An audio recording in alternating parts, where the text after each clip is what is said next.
Hello दोस्तों, plus point के YouTube के वीडियोस में आपका स्वागत है। दोस्तों मेरा नाम है निकेत शाह।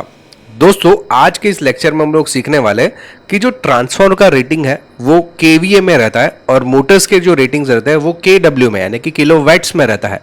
तो दोनों में ऐसा क्या अंतर है कि दोनों के रेटिंग्स अलग अलग है। ट्रांसफार्मर का रेटिंग केवी यानी कि किलो वोल्टेज एम्पियर या केडब्ल्यू यानी कि किलोवाट के हिसाब से रहता है। ये क्या डिफरेंस है, क्यों ये दोनों के बीच में डिफरेंस आ रहा है और इसके पीछे टेक्निकल रीजन क्या है, यही सब चीज़ों को आज इस वीडियो में एकदम डिटेल में सीखने की कोशिश करेंगे। याद रखना, वीडियो अगर पसंद आएगा तो लाइक और शेयर करना ना भूले अपने दोस्तों के साथ में। तो चले वीडियो की शुरुआत करते हैं। तो दोस्तों जैसे कि मैंने बताया कि हमारे जो ट्रांसफार्मर की जो रेटिंग है वो केवीए में रहती है और जनरली मोटर्स की जो रेटिंग रहती है वो केडब्ल्यू में रहती है। इसके बीच में डिफरेंस जानने के लिए सबसे पहले हमें जानना पड़ेगा बेसिक इलेक्ट्रिकल चीज़ों को।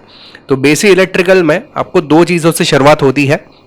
इलेक्ट्रिक की जो शुरुआत कोई भी चीज की रहेगी ना, तो अल्टरनेटिव करंट और डीसी करंट ये दोनों को पहले जानकर होती है। अल्टरनेटिव करंट जिसकी जो फ्रीक्वेंसी रहती है कुछ इस प्रकार से रहती है यानी कि बंद चालू होता है, और डायरेक्ट करंट जनरली ऑन ही रहता है। तो ये मेजर प्रॉब्लम है।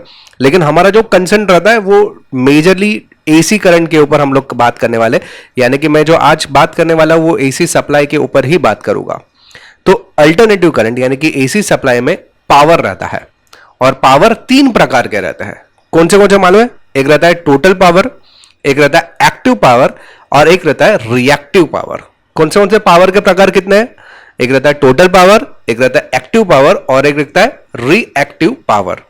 अभी तीनों के बीच में अगर डिफरेंस जानना है ना तो मैंने एक अलग से वीडियो भी बनाया हुआ है। यहाँ पे आई का आइकॉन है, उसमें डिटेल में वीडियो है। ये तीनों के ऊपर ही खाली वीडियो है क्योंकि ये बेसिक है इसके लिए। लेकिन मैं इस वीडियो में थोड़ा सा इसका झलक मैं जरूर बताऊंगा।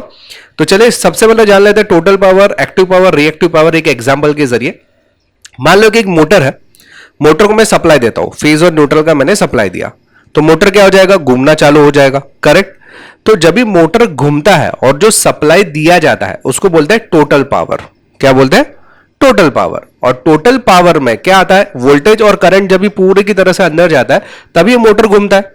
इसको हम लोग टोटल पावर, इस टोटल पावर को गिनने के लिए जो उसके जो यूनिट है वो केवीए में मापा जाता है। किस में मापा जाता है? केवीए यानी कि किलो वोल्ट एम्पियर। जो ट्रांसफर की रेटिंग थी ना वो वाली। अभी यहां पे जब भी इसके अंदर टोटल पावर जाता है तो जाहिर सी बात है कि जब भी करंट और वोल्टेज अंदर जाता है तो उसमें इलेक्ट्रिकल को एनर्जी को मैकेनिकल में कन्वर्ट किया जाता है। बराबर है? यहां से इलेक्ट्रिकल एनर्जी आती है उसको मैकेनिकल में कन्वर्ट किया जाता है। तो जब मैकेनिकल में कन्वर्ट करते हैं तो कुछ लॉसेस होता है उसके अंदर, कुछ जो करंट रहता है या वोल्टेज रहता है उसके कुछ लॉसेस होता है और उस लॉसेस की वजह से उसको हम बोलते हैं एक्टिव पावर। जितनी ताकत इसको लगी वो लॉसेस छोड़ के, यानी कि जितना करंट यहां से वोल्टेज गया है और जितने से ये घूम रहा है उन दोनों के एक्चुअल पावर बोल देंगे या एक्टिव पावर भी आप बोल सकते हैं। इसको किलोवाट में मापा जाता है। और जो वेस्टेज हो गया करंट, जो वेस्टेज हुआ ना, वो वेस्टेज को बोल देंगे रिएक्टिव पावर। क्या बोलेंगे? Reactive power. उसको मापा जाता है केवीएआर में, यानी कि किलो वोल्ट एम्पियर रिएक्टिव। समझ में आ रही है बात? ये तीन डिफरेंस समझ में आया। मैंने जैसे बताया कि इसके ऊपर वीडियो है ऑलरेडी बहुत डिटेल में, तो ये आई के आइकॉन पे जाएंगे तो समझ में और डिटेल में थोड़ा सा आ जाएगा। चलिए अभी हम लोग इस टॉपिक में स्टिक रहते हैं कि भाई केवीए, केडब्ल्यूए और केवीएआर तो हमको समझ में आ गया। और एक चीज हमें समझ में आनी चाहिए, वो है पावर फैक्टर। क्या है? Power factor. तो पावर फैक्टर को समझने के लिए सबसे पहले जानकारी के लिए बता दूं, हम लोग ने ऑनलाइन में भी बहुत सारे कोर्सेज चालू कर दिए, जैसे मोटर रिवाइंडिंग हो गया, इलेक्ट्रॉनिक्स हो गया, इलेक्ट्रिकल हो गया, mobile repairing, laptop repairing, CCNA programming, 2D animation, 3D animation, Arduino, Raspberry Pi, Python, programming के बहुत सारे लैंग्वेजेस हम लोग ने चालू कर दिए। ये सब कोर्सेज जो है ना करने हैं तो आपको हमारा एक एप्लीकेशन डाउनलोड करना पड़ता है। एप्लीकेशन का नाम है प्लस पॉइंट ट्रेनिंग न्यू। ये गूगल प्ले स्टोर पे आपको मिल जाएगा एप्लीकेशन। अधिक जानकारी चाहिए तो मेरा व्हाट्सअप नंबर है, इस पे मुझे केवल हाई का मैसेज डाल दीजिए तो मैं पूरी जानकारी आपको व्हाट्सअप के माध्यम से भिजवा दूंगा। तो चलिए सबसे पहले तो हम लोग देखते हैं व्हाट इज पावर फैक्टर। हम लोग ने एक्टिव पावर, रिएक्टिव पावर और टोटल पावर तो समझ में आ गया। अभी और एक कंसेप्ट हमें समझना है, पावर फैक्टर। सबसे पहले पावर फैक्टर को समझने के लिए एक डायग्राम को समझना पड़ेगा। अभी जैसे कि डायग्राम दिख रहा है, यहां पे आपको एक्टिव पावर यहां पे दिख रहा है, ये अपेरेंट पावर है और ये रिएक्टिव पावर, यानी कि टोटल पावर उसमें से कितना पावर एक्चुअल में लिया और कितना वेस्टेज हुआ। इन तीनों के बीच में जो एंगल आता है ना उसको बोलते हैं पावर फैक्टर एंगल। क्या बोलते हैं? Power factor angle. इन तीनों के बीच का जो एंगल है, अभी जैसे कि मैंने टोटल पावर दिया, उसमें से इतना पावर का यूटिलाइजेशन हुआ मोटर को चलाने के लिए और इतना पावर वेस्ट हो गया, तो ये दोनों के बीच का जो डिफरेंस है उसको हम लोग क्या बोलेंगे? Power factor. समझ में आ गई बात? पावर फैक्टर क्या है? उसका एक टोटल फॉर्मूला है, ये आप देख सकते हैं, उसका टोटल फॉर्मूला है ये kilowatt divide by kilowatt square plus kVAR root. तो ये अगर आप पूरा निकालोगे तो आपको पावर फैक्टर भी मिलेगा। आपको इतना कैलकुलेशन करने की जरूरत नहीं है, हमारे मोटर्स के ऊपर पावर फैक्टर लिखा हुआ रहता है। ठीक है, इतना समझ में आया? ठीक है, अभी हम लोग सबसे पहले क्या करते हैं ना, ट्रांसफॉर्मर को लेते हैं। ट्रांसफॉर्मर से समझने की कोशिश करेंगे ट्रांसफॉर्मर का KVA क्यों रहता है।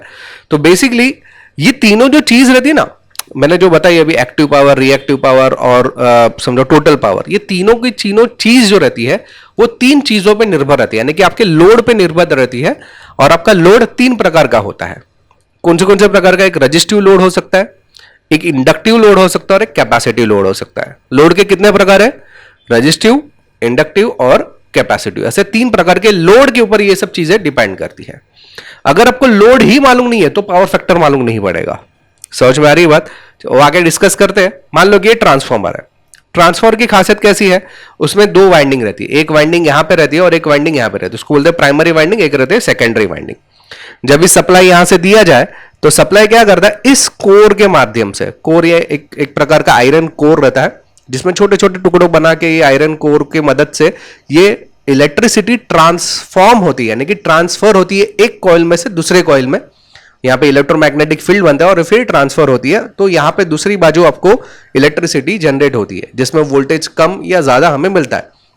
डिपेंड करता है उसके प्रकार के ऊपर कि स्टेप अप है या स्टेप डाउन है। लेकिन यहां पे मेरा बोलने का मकसद यह है कि जब भी सप्लाई यहां से दिया जाता है तो यहां पे इलेक्ट्रोमैग्नेटिक फील्ड जनरेट होता है। ये इलेक्ट्रोमैग्नेटिक फील्ड ट्रांसफॉर्मर की मदद से यहां पे भी इलेक्ट्रिक फील्ड जनरेट करता है और यहां से आउटपुट हमें सेकेंडरी लोड से बाहर निकलता है। इतना क्लियर है? अभी यहां पे जब ये इस प्रोसेस होता है तो ना ही फ्रीक्वेंसी चेंज होती है ना ही पावर चेंज होता है। ये जब भी यहां से यहां ट्रांसफर होता है ना लोड, यहां पे जो सप्लाई जो है यहां से यहां जब ये ट्रांसफर होता है तो फ्रीक्वेंसी भी चेंज नहीं होगी और पावर भी चेंज नहीं होगा। ये समझ में आई ट्रांसफॉर्मर की खासियत क्या है? फ्रीक्वेंसी नहीं चेंज करता है और पावर भी नहीं चेंज कर सकता है, लेकिन उसमें लॉसेस कुछ जरूर होता है। लॉसेस क्या होता है वो भी समझ में आता है। अभी जैसे कि मैं सप्लाई यहां से देता हूं तो यहां पे इलेक्ट्रोमैग्नेटिक फील्ड जनरेट होगी। जब भी यहां से यहां पे ट्रांसफर हो रहा है तो ये कोर के अंदर कुछ इलेक्ट्रिसिटी का खर्चा होगा जिसको बोलते हैं हम लोग आयरन लॉसेस। फिर यहां से जब भी करंट इसके अंदर जाता है, ये कॉइल के अंदर जाता है, तो कॉइल के अंदर भी कुछ रेजिस्टेंस रहता है, उसको बोलते हैं कॉपर लॉसेस। तो वैसे कुछ अलग अलग प्रकार के लॉसेस रहते हैं इसके अंदर।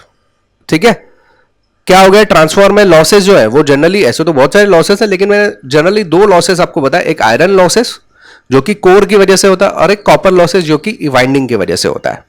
समझ में आई इतनी बात? चलिए आगे बढ़ते हैं। अभी ट्रांसफॉर्मर का जो रेटिंग है इसी की वजह से ही केवीए में रहता है। देखो ट्रांसफॉर्मर में हमें मालूम नहीं कि लोड आगे कौन सा है, आगे कुछ भी लोड हो सकता है, रेजिस्टिव भी हो सकता है, इंडक्टिव भी हो सकता है और कैपेसिटिव भी हो सकता है, लेकिन इसने खाली यहां से यहां ट्रांसफॉर्म किया। इसके अंदर पावर फैक्टर की जरूरत ही नहीं है उसको, इसने खाली पूरा जो भी पावर है टोटल पावर को आगे से इधर से लिया और इधर उठा के डाल दिया, उसके अंदर कुछ लॉसेस हुआ अलग से। तो उसी वजह से इसका जो रेटिंग रहता है वो केवीए में रहता है ट्रांसफॉर्मर का। देखो यहां पे कुछ पॉइंट्स लिखे हुए, एक तो any transformer include the core losses and copper losses. ये कोर लॉसेस और कॉपर लॉसेस होता है।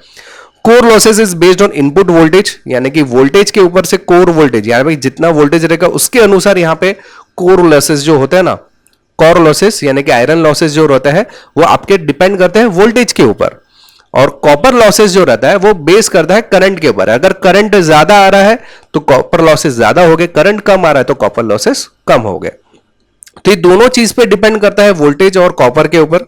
ओके, आपके वाइंडिंग के ऊपर भी डिपेंड करता है of course. Therefore the total losses are based on voltage in addition to current but not on power factor. यहां पे लॉसेस हो रहे जरूर लेकिन वोल्टेज और करंट के हो रहे, लेकिन पावर फैक्टर के कोई लॉसेस दिख रहा है क्या यहां पे? क्यों नहीं दिख रहा है? क्योंकि आगे लोड ही मालूम नहीं है हमें कि लोड इंडक्टिव है, रेजिस्टिव है कि कैपेसिटिव लोड है, वो आगे लोड ही मालूम नहीं है। तो पावर फैक्टर का कोई रोल आया क्या? इधर नहीं आया। और पावर फैक्टर का जब भी लोड नहीं आता है, कुछ भी नहीं आता है, इसी वजह से इसको मापा जाता है केवीए के अंदर, यानी कि ट्रांसफार्मर को मापा जाता है केवीए के अंदर, ना ही कि केडब्ल्यू के अंदर। अभी केडब्ल्यू के अभी समझ लेते हैं। जैसे कि मोटर है, मोटर के अंदर हम लोग, अगर मैं बताऊं मोटर के अंदर क्या रहता है, तो वाइंडिंग रहता है, बराबर है, ये वाइंडिंग रहता है। जब भी इसमें से सप्लाई दिया जाता है तो क्या होता है, इलेक्ट्रिकल को मैकेनिकल में कन्वर्ट किया जाता है, बराबर है। तो वाइंडिंग जो रहता है यहां पे, ये जो रहता है ना, इसको इंडक्टिव लोड है। वाइंडिंग को क्या बोलेंगे, इंडक्टिव लोड, क्योंकि एक प्रकार का इंडक्टिव है ना, कॉइल है ना, इंडक्टिव लोड हो गया। और वो ट्रांसफॉर्म नहीं करता, वो कन्वर्ट करता है, इलेक्ट्रिकल लोड को मैकेनिकल लोड में वो कन्वर्ट करता है। तो यहां पे जो इंडक्टिव लोड है, तो यहां पे हमें मालूम है कि इंडक्टिव लोड है, जबकि ट्रांसफॉर्मर में क्या था, हमें मालूम नहीं था आगे लोड कौन सा है। ये तो खाली यहां से यहां ट्रांसफर कर रहा है ना, उसमें लॉसेस जरूर हो रहे थे, लेकिन वो वोल्टेज और करंट के पावर फैक्टर का कोई रोल ही नहीं था इसके अंदर। जबकि यहां पे क्या हो रहा है, इंडक्टिव लोड है, हमें दिख रहा है कि भाई यहां से जो सप्लाई आ रहा है, इंडक्टिव लोड यहां पे जाएगा, तो हमें मालूम पड़ेगा कि इसके अंदर कुछ पावर फैक्टर जनरेट होने वाला है। पावर फैक्टर का मतलब क्या है, वोल्टेज, करंट और जो भी रहता है, मतलब उसके अंदर कुछ डिफरेंसेस पैदा होगा। आप देख सकते हैं वेव फॉर्म में, आपको वोल्टेज देख रहे हो और मोटर का करंट देखो, तो वेव फॉर्म में आपको कुछ डिफरेंस नजर आएगा। इसको बोलते हैं पावर फैक्टर। पावर फैक्टर के ऊपर भी बहुत अच्छा मैंने वीडियो बनाया हुआ है, ये आई के आइकन में आपको वो भी मिल जाएगा, एकदम डिटेल वीडियो है। लेकिन समझ में आया, ये इंडक्टिव लोड है और इंडक्टिव लोड की वजह से हमें पावर फैक्टर यहां पे नजर आता है। ओके, जब भी आप सीआरओ पे देखोगे ना तो नजर आएगा। साथ ही साथ जो मोटर रहती है ना, उसकी बॉडी पर ऐसा एक स्टिकर लगा हुआ रहता है या एक प्लेट लगाई हुई रहती है, जिसमें साफ साफ इंडिकेट किया था, ये जो कॉस स्क्वायर दिख रहा है ना 0.89, तो ये क्या है, आपका पावर फैक्टर है। समझ में आ रहा है, कॉस थीटा जो दिख रहा है आपको, ये है आपका पावर फैक्टर। तो but in case of motor it was fixed power factor. ये फिक्स्ड पावर फैक्टर क्यों है, क्योंकि कभी कंपनी जो मैन्युफैक्चरिंग करती है ना, उसको मालूम रहता है कि इसमें इतने कॉइल्स बैठे हुए हैं, और कॉइल की वजह से इंडक्टिव लोड होता है, और इंडक्टिव की वजह से उनको मालूम रहता है कि इतना पावर फैक्टर होगा, इसके अंदर इतने लॉसेस हो गए, इतना जो है वो खाली जनरेट करने के लिए चला जाएगा। और इसी वजह से नेम प्लेट के ऊपर भी डेटा डाला रहता है कि भाई इसमें इतना पावर फैक्टर है, और जितना पावर फैक्टर कम रहेगा उतना अच्छा गिना जाता है। और इसी की बदौलत इसका जो रेटिंग रहता है वो केडब्ल्यू में रहता है, यानी कि किलो वैट पे रहता है। अभी समझ में आया, ट्रांसफॉर्मर में पावर फैक्टर मालूम ही नहीं रहता है, इसकी वजह से उसका रेटिंग केवीए में रहता है, यानी कि किलो वोल्ट एम्पियर पे रहता है, जबकि इसके अंदर मालूम रहता है कि इतना पावर फैक्टर है। इसी वजह से यहां पे आप देख सकते हैं केडब्ल्यू में इसकी रेटिंग है, किलो वैट पे इसकी रेटिंग दी जाती है। तो कुल मिला के मैं आपको बता दूं कि ट्रांसफॉर्मर जो रहता है, वो जो रहता है वो आपका जो एनर्जी को ट्रांसफॉर्म करता है एक जगह से दूसरी जगह पे, उसके अंदर कुछ लॉसेस होता है, लेकिन वो वोल्टेज और करंट की वजह से होता है। और आयरन कोर, जिसको हम लोग कोर वोल्टेज या कोर लॉसेस या आयरन लॉसेस और ये कॉपर लॉसेस की वजह से जो लॉसेस होते हैं, इसमें पावर फैक्टर का कोई निभाता नहीं है। क्यों? क्योंकि उसका आगे लोड मालूम नहीं है कौन सा है। इस वजह से इसको जो मापा जाता है वो केवीए में मापा जाता है। जबकि मोटर के अंदर की मैं बात करूं तो वो एनर्जी को कन्वर्ट करता है इलेक्ट्रिकल से मैकेनिकल में, और इसमें मालूम रहता है कि भाई यहां पे इंडक्टिव लोड है, तो उसको कैलकुलेशन करके कंपनी पता कर सकती है कि उसका पावर फैक्टर क्या है, और इसी वजह से इसको मापा जाता है केडब्ल्यू के अंदर, यानी कि किलो वैट के अंदर। तो आई थिंक मैं आपको समझा पा रहा हूं, ट्रांसफॉर्मर रहता है वो केवीए क्यू है, और जो मोटर रहता है वो केडब्ल्यू में क्यू मापा जाता है। तो दोस्तों, अगर आपको ऑनलाइन कोर्सेज करने एकदम डिटेल में, तो ये मेरा व्हाट्सअप नंबर है, इसमें मुझे केवल हाई का मैसेज डाल दीजिए। और वीडियो अगर पसंद आया तो लाइक और शेयर करना ना भूलिए अपने दोस्तों के साथ में।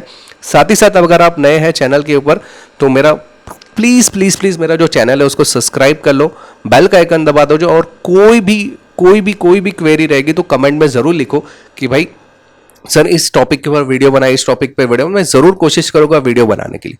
चलो, इस वीडियो में इतना ही। Thanks for listening.